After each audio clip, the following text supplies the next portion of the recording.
Hello and welcome, dear students. So, the today's topic of learning is electric field on the axis of a uniformly charged ring. एक uniformly charge कुंडली है, उसकी axis के ऊपर electric field की values निकालना है different points, and afterwards you are suppose to plot the graph between the magnitude and the direction of the intensity with respect to the distance. So the problem is something like this. Suppose मान लीजिए this is a ring.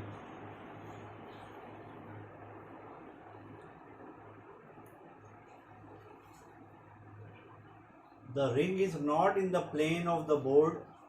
ये जो ring है ये board के plane में नहीं है, rather it is perpendicular to this plane, that is it is something like this, ऐसे बाहर निकल रही है. So this is the ring और ये उसकी एक्सिस है. So the axis passes through the centre of the ring. ये जो डॉटेड लाइन मैंने बनाई ये इसकी एक्सिस है, and it will be an endless line on either side.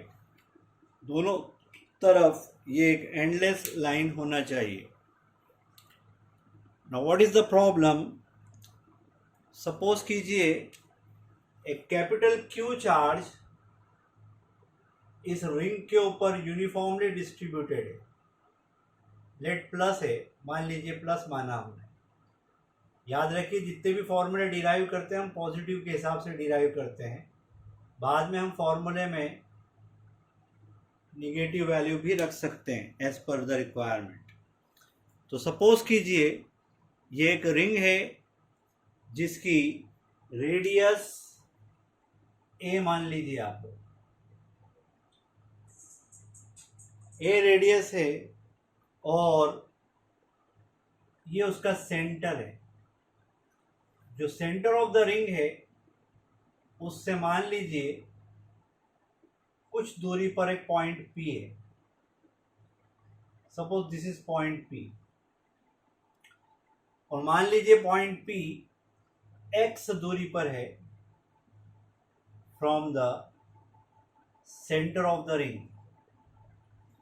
जो रिंग का सेंटर है उसको हम अपना ओरिजिन मान लेंगे because this is the most comfortable and the relevant point. So centre of the ring is our origin. एक right handed coordinate system आप इमेजिन कर सकते हो जिसमें इस तरफ एक्स एक्सिस है और इस तरफ आप वाई एक्सिस ले सकते हैं आगे अगर प्लॉट करना है. So the problem is very much clear.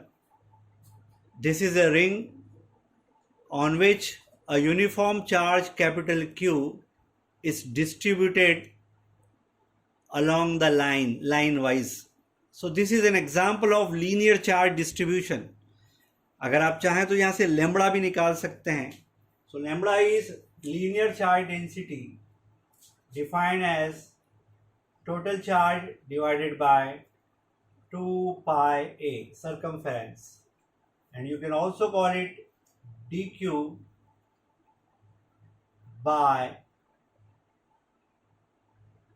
जरूरत पड़े तो आप ds बोल दीजिए सपोज, बट इसकी जरूरत अभी फिलहाल हमें नहीं पड़ने वाली है, हम देखते हैं. सो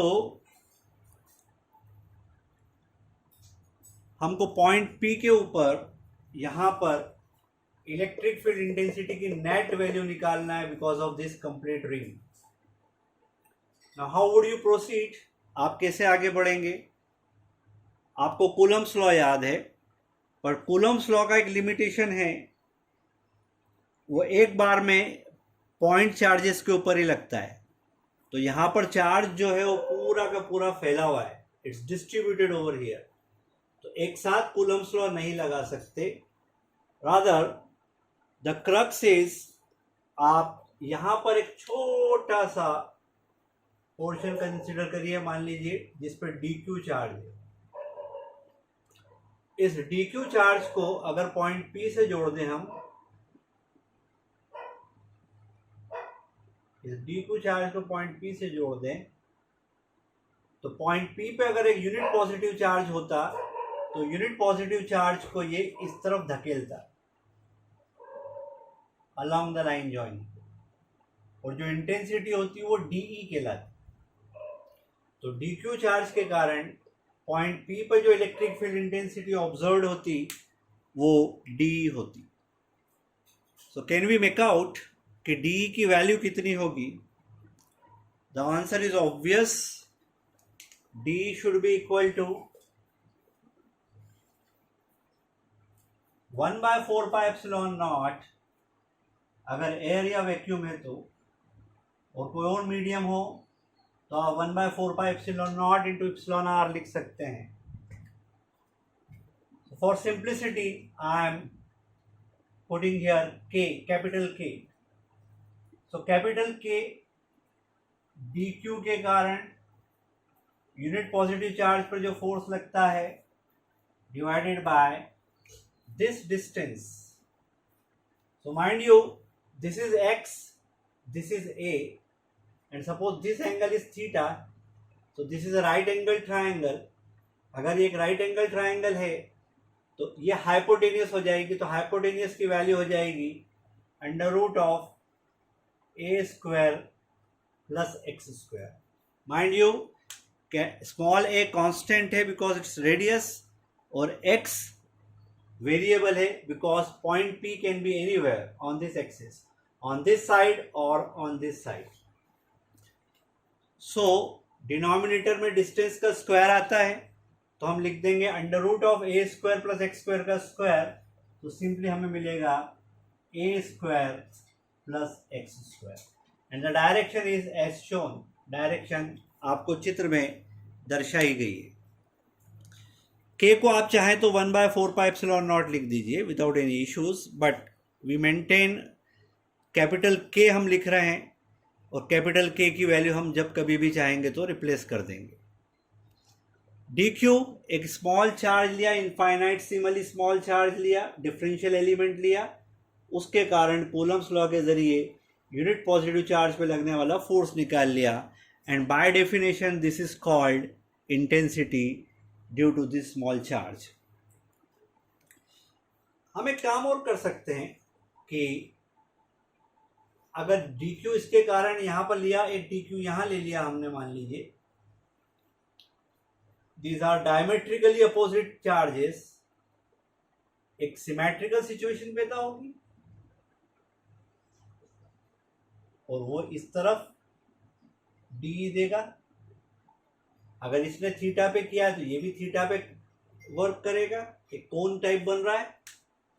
डी की value because of all the due reasons same होगी, ये डी क्यू बराबर, हाइपोटेनियस भी सेम, सो बस डायरेक्शन अलग हो गई, डी की वैल्यू बराबर होगी। Now in this kind of problems हम रिजोल्यूशन ऑफ वेक्टर्स का भरपूर इस्तेमाल करते हैं। So what can we do? We can see that if this angle is theta, this angle is also theta, और ये एंगल थीटा है तो ये भी अल्टरनेट अपोजिट एंगल थीटा होगा। अगर हम डी के दो कंपोनेंट करें, इस वाले का करें, तो थीटा के पास वाला कंपोनेंट हो जाएगा डी कॉस थीटा, और थीटा से दूर वाला कंपोनेंट हो जाएगा d e sine theta for this. तो नीचे वाले डी को अगर दो भागों में विभाजित किया, विखंडन किया, रिजॉल्व किया, तो D cos theta this way along the axis and D sine theta vertically downwards. और ऊपर वाले डी को अगर रिजॉल्व करते, अनडाउटेडली यहां पर एक डी कॉस थीटा फिर से मिलता because of the reasons you can see, और डी साइन थीटा ऊपर की तरफ मिलता। We can very easily perceive, हम बहुत इजीली देख सकते हैं कि ये d sine theta equal and opposite है एक दूसरे के, then they have got all the reasons to cancel each other. ये दोनों एक दूसरे को खत्म कर देंगे, नलीफाई कर देंगे। तो अल्टीमेटली इस डी क्यू और इस डी क्यू के कारण डी कॉस थीटा और डी कॉस थीटा ऐड हो रहा है। अब मैं जो बोलने जा रहा हूं उसको ध्यान से देखिएगा and try to create an imagination in your mind. याद रखिए, imagination is more powerful than knowledge. तो अगर आप देखें, यहां से एक स्कीम क्लियर हो रही है। स्कीम क्या है कि डी कॉस थीटा एक दूसरे को ऐड कर रहे हैं, एक दूसरे से मिल रहे हैं, कोऑपरेट कर रहे हैं, अलाइन हो रहे हैं एक दूसरे के साथ। जब यहां डी क्यू लिया, यहां डी क्यू लिया। अब 3D में सोचिए, ये हमारी रिंग है, दिस इज अवर रिंग। यहां दो चार्ज हमने लिए थे, इसके कारण और इसके कारण। इसका डी कॉस थीटा और इधर वाले का डी कॉस थीटा ऐड हुआ।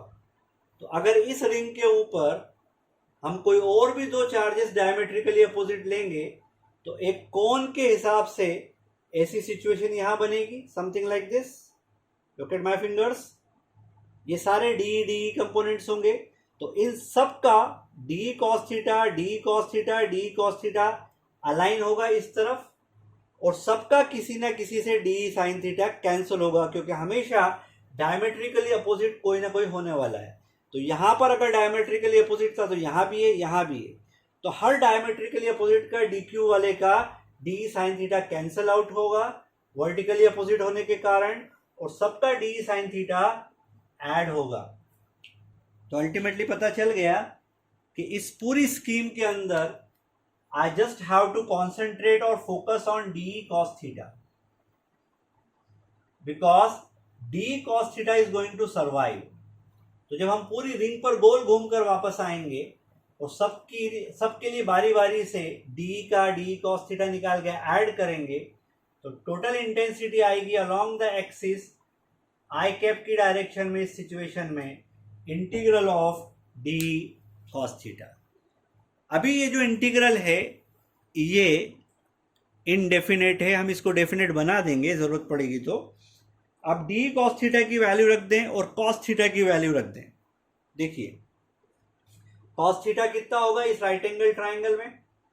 अगर ये एक राइट एंगल ट्राइंगल है तो कॉस थीटा होगा बेस अपॉन हाइपोटेन्यूस, तो हो जाएगा cos theta equal to x upon under root of a square plus x square. और डी की वैल्यू यहां से लिख देंगे। आई कैप डायरेक्शन है outwards along the axis, axis के अलोंग।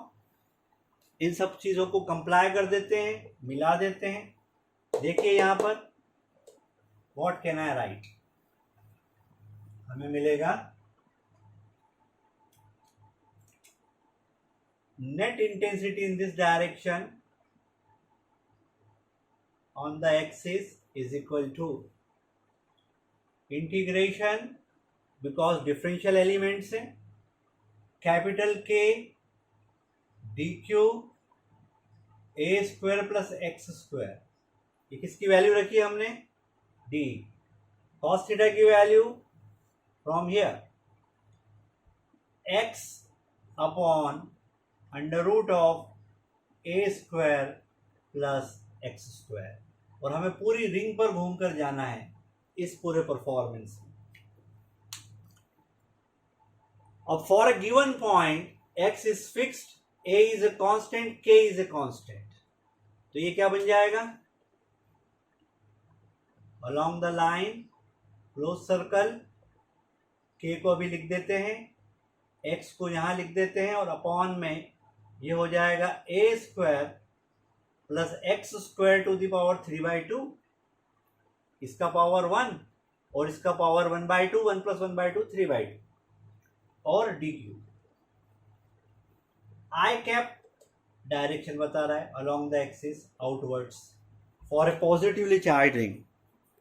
दोस्तों अब थोड़ा सा सोचिए कि अगर हम इस इंटीग्रेशन को सॉल्व करना चाहते हैं तो जो कॉन्स्टेंट्स हैं उनको हम बाहर निकाल लेंगे। k will be common, x will be common for a given point, ये डिनोमिनेटर भी कॉमन निकल जाएगा। तो लास्ट में हमारे पास क्या बचेगा, वेरी सिंपल, सब कुछ कॉमन निकल जाएगा। तो ये इंटीग्रेशन उठकर यहां आ जाएगा। अब आप सोचिए कि अगर पूरी रिंग के ऊपर आप dq को ऐड करेंगे तो अल्टीमेटली मिलकर क्या बनेगा, integral of dq along the ring has to be total charge distributed initially. जो प्रारंभिक तौर पर शुरुआत में हमने जो चार्ज डिस्ट्रीब्यूट करा था, अल्टीमेटली dq को तोड़कर जब हम जोड़ेंगे तो कैपिटल Q आना चाहिए। तो आंसर बड़ी सिंपली आ गया इस सिचुएशन में। एक्सिस के ऊपर इंटेंसिटी आ गई k x upon a square plus x square to the power 3/2 into capital Q। I cap gives you the direction outwards along the axis। ये वैल्यू आपको मिल गई। Now this is an exact answer, ये exact answer है, but we are fond of approximations also. हम simplicity भी करना चाहते हैं। यहाँ पर x क्या है, सेंटर से दूरी पॉइंट P की। देखिए अगर इस प्रॉब्लम में x की वैल्यू 0 हो जाए, इस इक्वेशन में अगर आप x की वैल्यू 0 रख देंगे, दैट मीन्स पॉइंट P चलते चलते अगर सेंटर पे आ जाए, now what is your gut feeling? Obviously centre के ऊपर सिमेट्री की वजह से नेट इंटेंसिटी 0 होना चाहिए, क्योंकि सेंटर एक ऐसा बिंदु है जिसके चारों तरफ सिमेट्रिकली इक्वल चार्ज डिस्ट्रीब्यूशन है। तो सबका इफेक्ट यहाँ 0 आना चाहिए नेट इंटेंसिटी का। देखते हैं, x की वैल्यू 0 रख दी तो न्यूमरेटर 0 हो गया, डिनोमिनेटर 0 नहीं होगा, so intensity at the centre will come out to be 0। दूसरी सिचुएशन क्या हो सकती है? Suppose x is much much greater than a, that is ring के मुकाबले में पॉइंट फार फार अवे है, या रिंग छोटी है, शॉर्ट है। ऐसी सिचुएशन में a कैन बी इग्नोर्ड और neglected in comparison with x। अगर a को इग्नोर कर देंगे for a shorter ring and a far away point, तो आपको यहाँ क्या मिलेगा? आपको मिलेगा E in that situation will be capital K 1/4πε0, denominator में आ जाएगा x क्यूब, एक x कट जाएगा and you'll have k cube by x square I cap. ये फॉर्मूला क्या याद दिला रहा है आपको? ये फॉर्मूला ये एहसास दिला रहा है कि अगर ये रिंग एक पॉइंट चार्ज होती सेंटर के ऊपर, तब वो अकेला पॉइंट चार्ज जो इफेक्ट प्रोड्यूस करता किसी पॉइंट के ऊपर, वो ये है। तो जैसे जैसे हम दूर जाते जाते हैं, रिंग का इफेक्ट, डिस्ट्रीब्यूटेड इफेक्ट खत्म होता जाता है, लम्प्ड इफेक्ट आता है, यानी ये इकट्ठा हो जाता है सेंटर के ऊपर, ऐसा आभास होता है। और जैसे जैसे हम सेंटर की तरफ आते हैं, वैसे वैसे इसकी जो माइक्रोस्कोपिक डिटेल्स है वो हमको सामने नज़र आती चली जाती है। अगर इसका ग्राफ बनाना है तो कैसे बनाएंगे फॉर दिस रिंग? याद रखिए, IIT JEE में, मेंस में या दूसरी एग्जाम्स में आपसे ग्राफ्स बार बार पूछे जाते हैं। या तो ग्राफ देकर आपको सिचुएशन पूछी जाएगी, या सिचुएशन देके आपसे ग्राफ बनवाए जाएंगे। मान लीजिए इस सिचुएशन में हमको ग्राफ बनाना होता, यानी हम इधर इंटेंसिटी प्लॉट करते y एक्सिस पर हम इंटेंसिटी प्लॉट करते, और x एक्सिस पे मान लीजिए हम डिस्टेंस प्लॉट करते। यानी ये हमारा सेंटर है, centre of the ring. Just for your information मैं रिंग बना देता हूं। यहाँ ये रिंग है जो कि प्लेन ऑफ बोर्ड में नहीं है। I repeat, it is perpendicular to the plane of the board, out of the board है।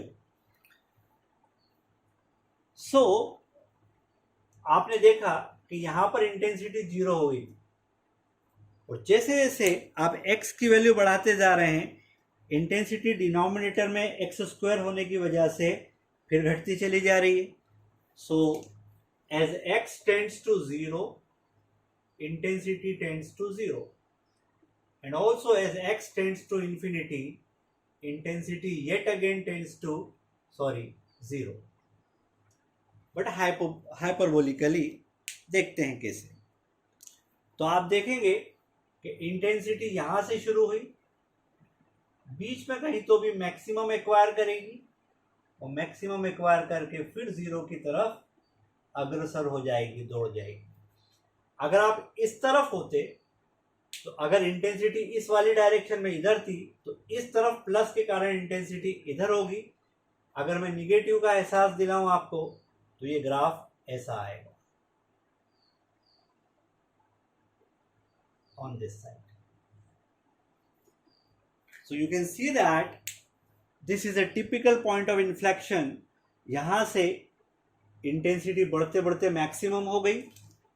नाउ दिस प्रॉब्लम बिकम्स, कहां पर वो पॉइंट आएगा जिसको हम कैपिटल एक्स बोल सकते हैं या एक्स एम बोल सकते हैं, जहां पर हमारी इंटेंसिटी मैक्सिमम हो जाएगी।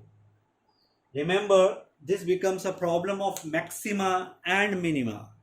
So this is again a numerical कि आपसे पूछा जाए कि रिंग की सिचुएशन में वह कौन सा बिंदु होगा एक्सिस के ऊपर जहां पर इंटेंसिटी जीरो से बढ़ते बढ़ते मैक्सिमम हो जाती है और फिर घटना शुरू करती है, अल्टीमेटली इन्फिनिटी तक जाते जाते जीरो हो जाती है।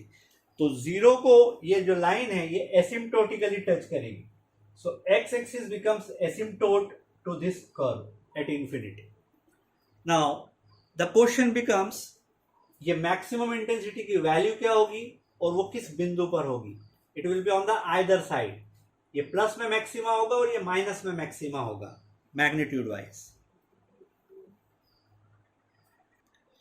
Okay, so now let us see that axis के ऊपर किसी पॉइंट P पर जो कि सेंटर से x दूरी पर है, इंटेंसिटी की वैल्यू मैग्नीट्यूड वाइज हमने डिराइव करी k into capital Q x upon a square plus x square to the power 3/2. Now let us apply the principle of maxima and minima.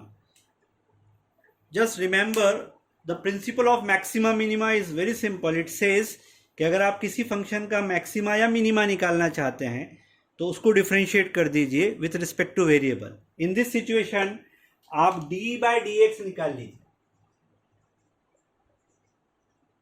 एक बार d/dx आ जाए तो आप उसको जीरो से equate कर दीजिए और फिर उस इक्वेशन को सॉल्व कीजिए।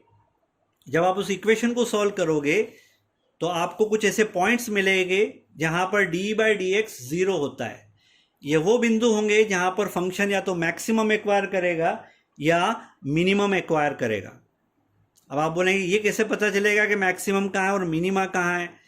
तो उसका तरीका ये है कि आप उसको एक बार और डिफरेंशिएट कीजिए, यानी d²e/dx² कर दीजिए और यहां से जो सॉल्यूशन आया उसकी वैल्यू यहां रख दीजिए। अगर आपको वैल्यू निगेटिव मिलती है then that is for sure a maxima, और पॉजिटिव मिलती है d²/dx² की value for that particular solution, then this is a minima. Anyway, हमको वहां तक जाने की जरूरत नहीं क्योंकि हमारे पास ऑलरेडी ग्राफ है, हमको दिख रहा है मैक्सिमा आएगा सबसे पहले। तो देखिए, अगर मैं इस इक्वेशन को डिफरेंशिएट करूं तो हम इसको p/q के फॉर्म में डिफरेंशिएट करेंगे। तो डिनोमिनेटर का स्क्वायर a² प्लस x² का क्यूब हो जाएगा, इसका स्क्वायर करेंगे, फिर उसको छोड़ देंगे।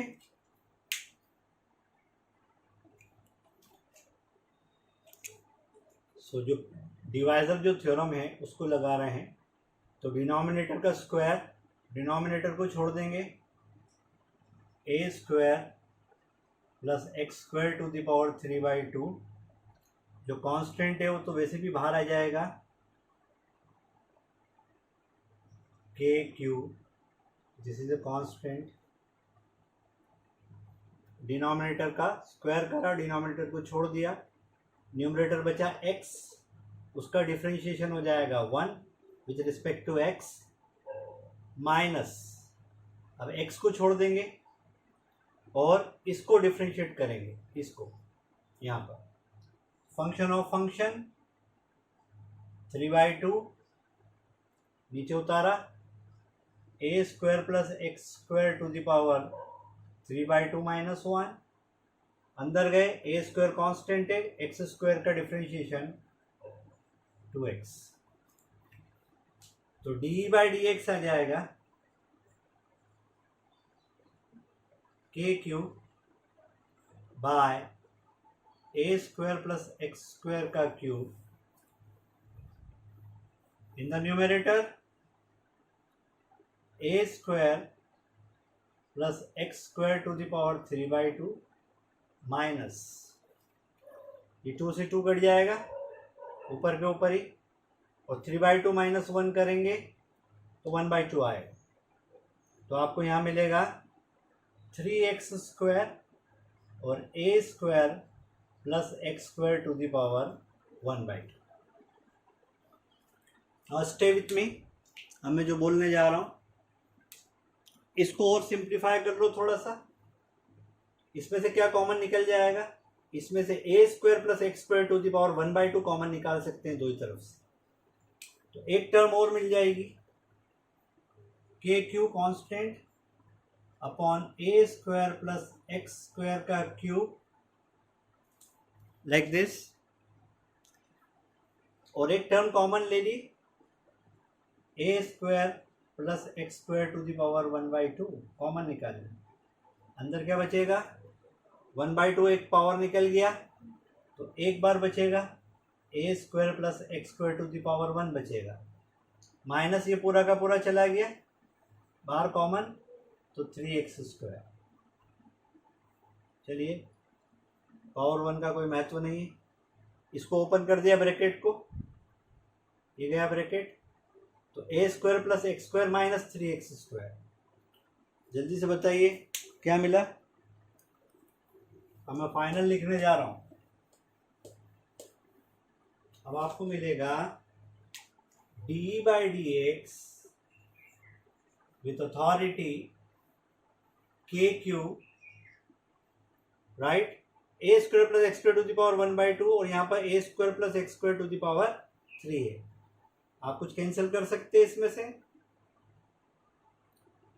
चाहे तो इसको नीचे ले आए तो अपॉन में हो जाएगा a square plus x square to the power 3 minus 1/2 power of indices, और न्यूमरेटर हो जाएगा a square minus 2x square. इसको क्या लिख सकते हो, 2 3 6, ये हो जाएगा 5/2। बट द क्रक्स इज, खास बात अब आ रही है, आपने क्या किया, d/dx निकाल लिया, क्योंकि इंटेंसिटी x का फंक्शन थी, तो इंटेंसिटी कैसे वैरी कर रही है विथ रिस्पेक्ट टू x, इस फॉर्मूले के हिसाब से। मैक्सिमा मिनिमा का प्रिंसिपल क्या सिखाता है कि जिस जगह मैक्सिमा होता है या मिनिमा होता है वहां पर इस सिचुएशन में जो d/dx है वो कितना होगा, 0 होगा। अब आप देखिए इसके 0 होने के कहाँ चांसेस है, k 0 हो नहीं सकता, q 0 हो नहीं सकता, और ये एक पॉजिटिव क्वांटिटी है तो ये 0 नहीं हो सकती, बिकॉज ये स्क्वायर में है, ये स्क्वायर में है, इसके 0 होने के कोई चांसेस नहीं है। तो 0 होने के चांसेस सिर्फ इसके हैं, यही इसको 0 बना सकता है। पता चला that A square minus 2x square should be 0। Direct solve करिए तो आपको मिलेगा x की वैल्यू होना चाहिए plus minus a/√2, plus minus a/√2। What does this signify, पता चल गया कि रिंग से अगर आपके यहाँ रिंग थी तो उसके सेंटर से जब हम इतनी दूरी पे जाते हैं जिसको हमने xm कहा है, ये वैल्यू को a/√2 पे जाते हैं, इस तरफ या इस तरफ, दोनों तरफ हमको मैक्सिमा मिलता है, लाइक दिस, इस पॉइंट पे you get a maxima here. तो मैक्सिमम कहां पर आएगा, a/√2 पर, आइदर साइड, दोनों तरफ। अब वो मैक्सिमम वैल्यू कितनी होगी, अगर हमसे कोई पूछे what is the value of em magnitude wise, तो कितनी आएगी, ओरिजिनल फॉर्मूले पे रखेंगे वैल्यू। ओरिजिनल फॉर्मूला है E = k³ x upon a square plus x square to the power 3/2। ये a/√2 की वैल्यू यहाँ पर रख देंगे x की जगह पर, तो E max आ जाएगा equal to k q x की जगह रख दिया a by root two upon a square, a by root two का स्क्वायर तो a square by two to the power 3/2. Can you simplify it? Say yes. Copy में करके देखिए. सो k is not an issue, 1/4 pi epsilon naught. q is the given charge distributed. a आ गया upon में root two आ गया और इसको solve करा LCM लेकर तो ये आ जाएगा 3a square by two to the power 3/2. यहाँ से a स्क्वायर बाहर निकालेंगे तो एक अंडर रूट हट जाएगा, a क्यूब आ जाएगा. तो a स्क्वायर को बाहर निकाला तो a क्यूब की टर्म आई, उसमें से एक a कट गया, स्क्वायर बचा. अब बताइए फाइनल आंसर क्या आया आपके ऑब्जेक्टिव एग्जाम के लिए. Now you can notify it. आप इसको रट लो. मैक्सिमम आया a बाई रूट टू पर और मैक्सिमम की वैल्यू आई के क्यू. इसको देख लो. हाँ, रूट टू ये हो जाएगा 3 टू द पावर 3/2 और ये अपॉन में 2 है, इसको ऊपर ले जाओ तो ये हो जाएगा एक रूट टू एक बार और एक 2 का क्यूब, सॉरी 2 का पावर 1, क्योंकि ये दोनों मिलके बनेगा 2 टू द पावर 3/2 जिसको हम ऊपर ले गए. रूट टू से रूट टू कैंसिल हो जाएगा. लास्ट के क्यूब बल्कि 2k क्यूब अपॉन रूट 3 का क्यूब, ऐसा भी बोल सकते हो आप. ये मैक्सिमम पॉसिबल वैल्यू है इंटेंसिटी. इससे बड़ी वैल्यू आपको कभी नहीं मिलने वाली. सेंटर पे जाएंगे तो ज़ीरो हो जाएगी, इन्फिनिटी पे जाएंगे तो फिर ज़ीरो हो जाएगी और कहीं बीच रास्ते में x equal to a upon root two के पर मैक्सिमम वैल्यू आपको इतनी प्राप्त होगी जो आपने ग्राफ के ऊपर यहाँ पर मार्क करी थी, लाइक दिस. तो ये मैक्सिमम वैल्यू ये वाली और ये जिस बिंदु पर हुआ ये a बाय रूट टू है on either side. So let us stop here.